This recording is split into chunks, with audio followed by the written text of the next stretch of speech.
one unfortunate subject which should not have existed, but right now it's become a national debate, which is rape, because of a certain horrible incident that happened in New Delhi. The whole country is talking about rape. So,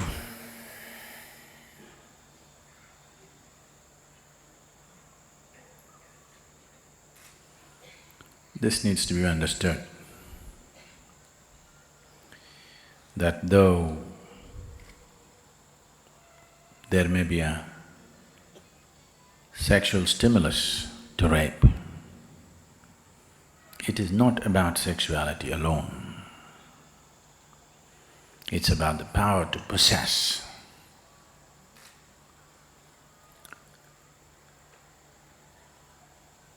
This wanting to possess comes from various things. One fundamental mistake that societies have done is somewhere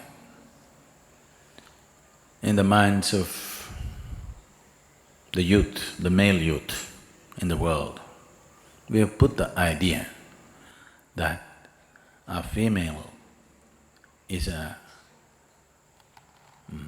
object, a thing that you can possess. Either somebody's father can give you away, if he refuses, you can take it.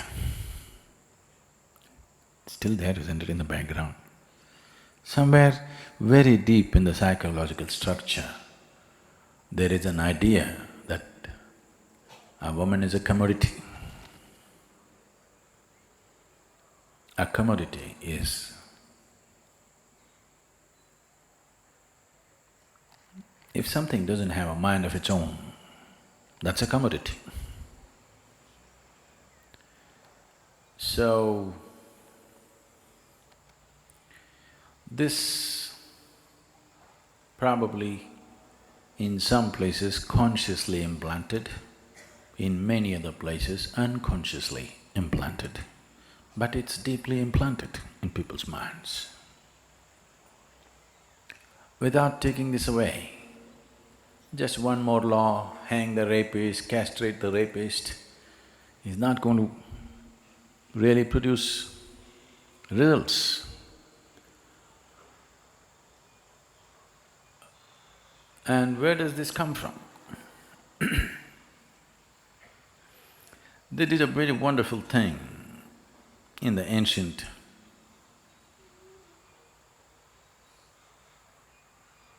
Bharat or India. The Hindu law proclaimed, a man cannot go to heaven without his wife. You must understand the significance of this. I want you to understand the significance of it. A few thousand years ago, in many ways today, the playing field has been leveled for man and woman not because of any great social evolution, but because of technology. The technological development which has made a woman being capable of participating in many global activities. If there was no technology, if it was a question of your physical strength which carried you from place to place, definitely a woman would be still very homebound. Not that she shouldn't be home, I'm saying being home is one thing, being homebound is one thing. Being home is nice. Being bound by home is a different thing.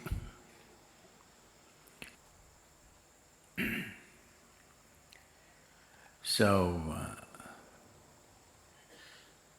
yes, definitely When somebody perpetrates a violent act, they need to be punished. But still, if you want a better society, not just better laws, a law or a punishment is only relevant after things have gone wrong. Hanging somebody, doing something else is still not going to fix somebody's life. If we want to see that things don't go wrong, there may be no absolute fix, but definitely there is something called as lowering the percentages or heightening the percentages. When you're dealing with a larger world, it is only a question of lowering the percentages. Maybe there is never going to be an ideal society where no such thing will happen. But in striving towards that possibility, the most important thing is we need to understand. Right now, the chant that we were doing is just about that. Still, in most minds, a woman means body parts, an accumulation of body parts. Yes? A breast, a navel, a curve, long hair, something. That's why many of you have short hair these days. One part of it you've gotten rid of. It is still a sum of body parts. Why is a woman a sum of body parts in someone who is not a woman? Essentially this is springing. This is not just with a man, with a woman also, but she doesn't conclude, she does not make the same conclusions that a man makes, but she is also bound by the same limitations. The moment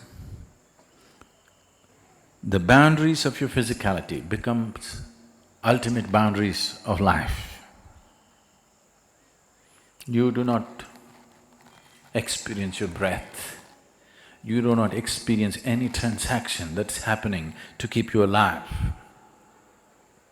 This you think is ultimate boundary.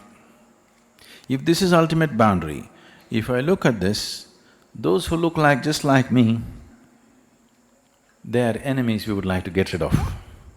Those who look different, those who seem to have different kinds of body parts, are something that you want to possess. So essentially, the problem is rooted in investing too much in physicality of life. If societies or human beings were experiencing their lives little more than their physical boundaries, these things would simply go down just like that. Maybe not eliminated, but would go down dramatically and considerably to a point where a few offenders, you can deal with them with punishment.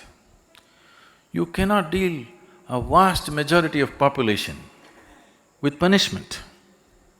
Suppose 10, 15, 20% of the people are committing crime in a society, you cannot punish 20% of the population. If it's 1%, you can punish them, you can deal with punishment. If it's 20%, you cannot deal with punishment, it's not going to help. You want to hang 20% of the population? That's going to be worse than rape. And that's not going to help. So punishment, people think, is a deterrent. To some extent it is, maybe. For most people it is not. They will just try to do it more carefully. Yes, they will try to take more precautions about it. Maybe because they have to take more precautions, it may come down a little bit. But still, What's happening in one's mind and how it translates into life is the next step. But it's happening in your mind means when there's an opportunity, it will happen in reality. Right now, it seems there are over 500 rape video games, very popular. The video games go like this very popular video game goes like this. A mother with two daughters is in a railway station, and the video game is about how to rape the mother. If you successfully do it, you'll get one of the daughters. This is a video game, commercially being sold, bought in millions. Secretly, people playing these games in their homes or offices or wherever on their computers. We are nurturing a sick world and we expect it to not to happen in the railway station. It will happen. This time it happened in a bus, and this time it happened in the capital city, so it's big news. The whole country and the media is on, fine. Attention was needed for this. But if it happened in somewhere, some local place, in some village, in some little town, it would be just one more statistic, or it does not even become a statistic because nobody reports such things.